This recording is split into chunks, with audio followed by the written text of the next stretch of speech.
नमस्कार, मैं doctor Sumit Dubey, prosthodontist और इम्प्लांटोलॉजिस्ट दिल्ली में लाजपत नगर में प्रैक्टिस करता हूं।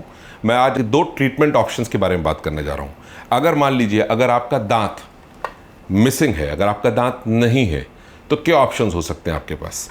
आपके पास दो ऑप्शन हो सकते हैं, ये तो आप फिक्स कराएं या आप रिमूवल कराएं। फिक्स माने जो दांत निकालने और चढ़ाने वाले नहीं होते हैं, जो फिक्स कर दिए जाते हैं, और एक होता है रिमूवल, जो आप लोगों ने देखा होगा, जबड़ा बोलते हैं, प्लेट्स पहनते हैं, जो लोग पहनते हैं।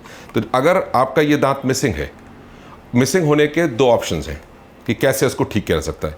ये तो आगे और पीछे के दांत, जो दो दांत हैं, इनको आप थोड़ा ट्रिम कराइए। ये दांत आपका ट्रिम होगा और इसके ऊपर कैप लगा दी जाएगी। इसका मैं आपको और अच्छा उदाहरण दे के बताता हूँ। इसमें क्या होता है, जैसे आपका ये दांत आपका मिसिंग है, बीच वाला ये दांत आपका मिसिंग है, तो हमने इस दांत को और इन दांत को ट्रिम किया और इसके ऊपर एक 3 यूनिट की कैप लगा दी। तो इससे आपका खाना पीना ठीक से चल सकता है।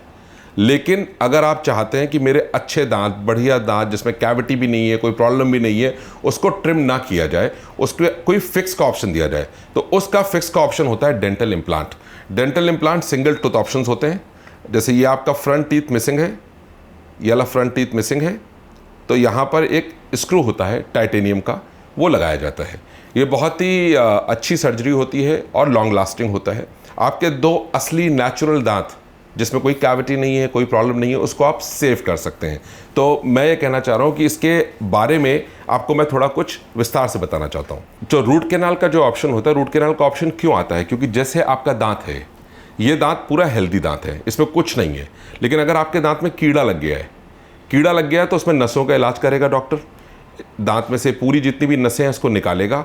निकालने के बाद दांत को ऊपर से थोड़ा सा रिड्यूस करके, ताकि वो कैनाल के अंदर पहुंच सके, उसको निकाल के इस पर फिलिंग करके, फिलिंग करने के बाद इस पर कैप दे देगा। फिर दांत आपका फिर से एक हेल्दी टूथ हो जाएगा। तो इसमें अगर आपका दांत मिसिंग है, तो बीच का दांत अगर मिसिंग है, तो आप आगे और पीछे दांत में कभी कुछ डेंटिस्ट उसमें रूट कैनाल करके फिर कैप देते हैं, कि अगर दांत में कुछ कैविटी वगैरह है। अदरवाइज आप लोग वाइटल टूथ की भी कटिंग करा सकते हैं, जिसमें रूट कैनाल की ज़रूरत नहीं होती।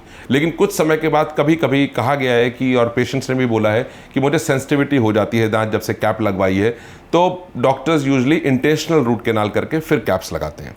तो अगर आप उसको अगर फाइनेंशियली एस्पेक्ट से जोड़ते हैं, तो आपने पहले 2 रूट कैनाल कराई और 3 कैप कराई। तो नॉर्मली रूट कैनाल और कैप चलती है 10 से 15 साल। फिर 15 साल के बाद कुछ थोड़ा डिटेरियोरेशन होता है, तो फिर से आप 3 कैप दोबारा कराते हैं। तो टोटल कैप कराई 15 साल में आपने 6 कैप और 2 रूट कैनाल और 2 नेचुरल टूथ को आपने ट्रिम कराया। उससे बेटर ऑप्शन है कि नेचुरल टूथ को हम छुएंगे भी नहीं, कुछ भी नहीं करेंगे। जो दांत मिसिंग है उसकी जगह पर हम एक डेंटल इम्प्लांट लगाएंगे।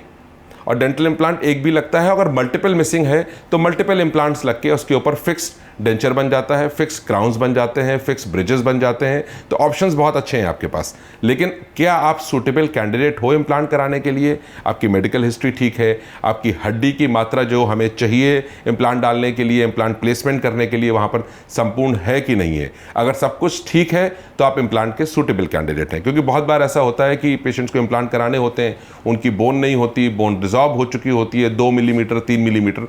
उस केसेस में रूट कैनाल के बाद कैपिंग करना सबसे अच्छा ऑप्शन है। तो ये डिपेंड करता है कि आपकी सिचुएशन कैसी है, आपका जबड़ा कैसा है, वो इम्प्लांट करवा पाएगा कि नहीं करवा पाएगा, कि उसमें रूट कैनाल करके कैपिंग करें। तो इन चीज़ों में मशक्क़त रहती है। तो इस मशक्क़त का सोल्यूशन क्या है? सोल्यूशन ये है, एक तो मिसिंग टीथ क्यों रखना है, उसका पहला कोई जवाब नहीं। अगर आप अफोर्ड नहीं कर सकते या आप रूट कैनाल नहीं करा सकते या फिर आप इम्प्लांट नहीं करा सकते, तो आप एक रिमूवेबल प्लेट लगवाइए। क्योंकि दांत अगर आपका नीचे का नहीं है तो ऊपर का दांत खाएगा कैसे? क्योंकि दोनों पेयर में काम करते हैं। अगर आप सोचेंगे नहीं दांत हैं, चलने दो हो, तो फिर फ़र्क क्या पड़ता है? 5 उंगलियां 1 उंगलियां निकलवा दो, चलने दो। बात चलानी नहीं है। इतना प्यारा शरीर मिला हुआ है, इतनी अच्छी मुस्कान मिली हुई है, अपने दांतों को रिस्टोर करिए, बढ़िया तरीके से, अच्छी तरीके से खाना खाइए। प्लेट्स कभी लगती हैं तो कभी चुभती हैं, कभी लगता है तो दोबारा डेंटिस्ट के पास जाइए, वो ट्रिम करेगा, वो ठीक हो जाएंगी। तो कोई हाय तौबा नहीं है, बहुत आसान काम है। बस आपको थोड़ा धैर्य रखना पड़ेगा और अपने डेंटिस्ट पे भरोसा रखना पड़ेगा। और अगर आप संतुष्ट नहीं है तो आप दूसरी राय ले लीजिए। कोई हार्ड एंड फास्ट रूल थोड़ा ना है कि आप एक ही के साथ रहें। हर आदमी अपनी तरफ से, हर डेंटिस्ट अच्छा प्रयास करने की कोशिश करता है और कभी कभी 100% सक्सेस रेट मिलता है, कभी 95-97 मिलता है। तो किसी के मतलब मन में नहीं है कि हम इस पेशेंट का ट्रीटमेंट ठीक से ना करें। तो अगर आपका दांत मिसिंग है तो मिसिंग नहीं होना चाहिए, आपका दांत नहीं है तो आपको लगवाना चाहिए। तो आप रिमूवल पार्शियल डेंचर लगवा सकते हैं, रूट कैनाल करके ब्रिज लगवा सकते हैं, ये डेंटल इम्प्लांट करके आप एक सर्जरी प्रत्यारोपण होती है उसके थ्रू आप करवा सकते हैं। इम्प्लांट को इमीडिएट भी लोड किया जाता है, जैसे इम्प्लांट लगाया हफ्ते 10 दिन में लोड कर दिया।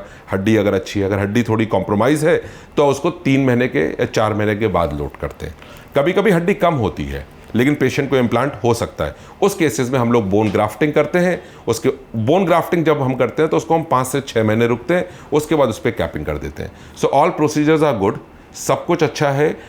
ये सब इसलिए अच्छा है क्योंकि ये सब अवेलेबल है, इंडिया में अवेलेबल है, दिल्ली में अवेलेबल है और बहुत अच्छे लोग बहुत बढ़िया काम कर रहे हैं। तो हम चाहेंगे कि आप डेंटिस्ट से परामर्श लें, एक नॉर्मल चेकअप कराएं, बिना दांत के ना रहें। आपको लगता है कि पीछे का है, नहीं, पीछे के दांतों से तो सबसे ज़्यादा खाना खाते हैं, आगे के तो काटने के काम आते हैं। तो दांत लगवाना बहुत ज़रूरी है। तो आप अपने डेंटिस्ट से संपर्क करिए, उनसे मिलिए, अपने दांत का एक्सरे कराइए, उनसे राय लीजिए। राय लेने के बाद जो डॉक्टर आपको सजेस्ट करे उसके बारे में आप अग्रसर करिए। तो मैं चाहूँगा कि अगर आपके दांत आपको मिले, आप खूब बढ़िया खाना खाएं, खूब बढ़िया चबाएं और मुस्कुराएं। यही मैं आपसे आशा करता हूँ। नमस्कार।